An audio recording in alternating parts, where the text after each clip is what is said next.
4-5 ans, par exemple, que tu as commencé à appréhender la musique, ou te dire, tiens, la musique, ça m'intéresse, j'ai envie d'aller plus loin, j'aimerais faire ça, ou est-ce que tu étais comme toutes les petites filles, tu avais envie d'être d'abord infirmière, et puis après vétérinaire, et puis t'occuper des gens en général?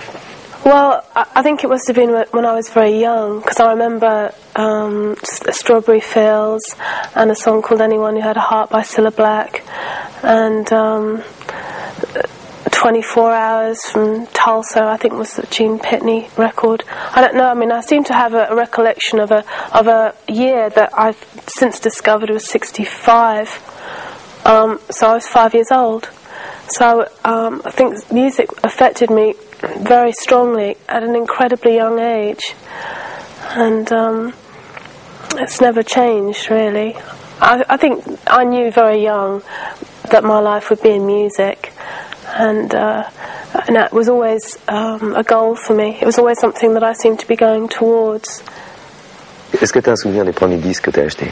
When I did go out and buy a record, it was by Gladys Knight and the Pips. It was a song called The Look of Love, which I think is still a fantastic record.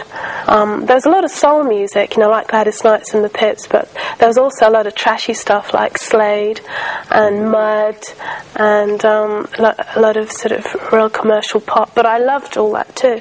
Mm-hmm. No, I was really into really classy music because I knew what that was about, but it didn't stop me being a real pop fan.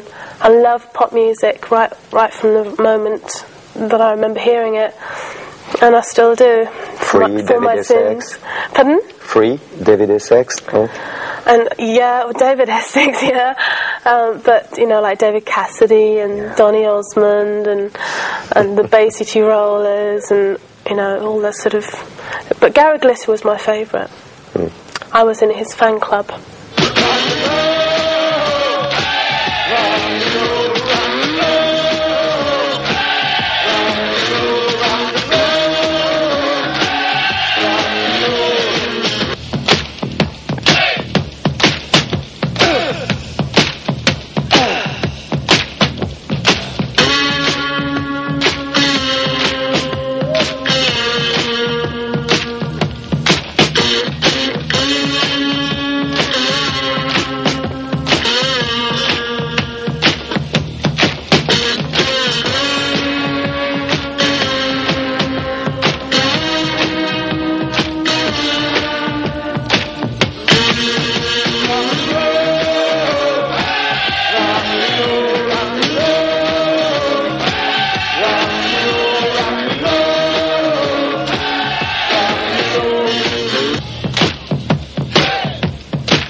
De ton premier coup de cœur?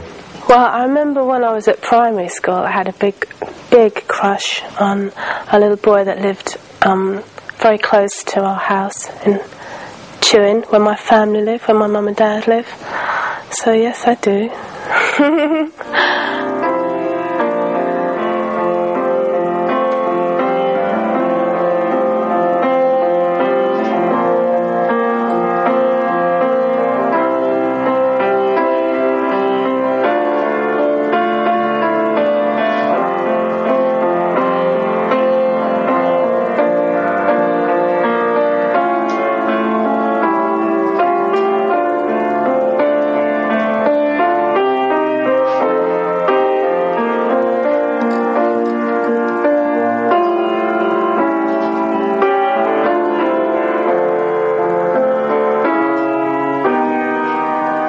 Est-ce que tu as vécu en Angleterre toute cette vague punk, là où elle est née en fait?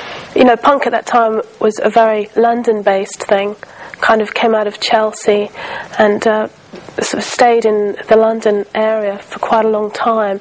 But the music I really liked. I really loved The Clash. I used to go and see them a lot at the Lyceum and various gigs. And I really liked Elvis Costello.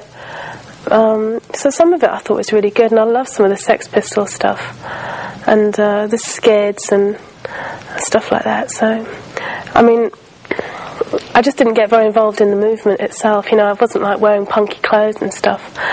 Although I have to say, when I was at art college, that's when I decided to dye my hair blonde and cut it all short on the top. So I guess I was more influenced than I thought I was at the time. But compared to the real hardcore punks, I was like a real baby, you know.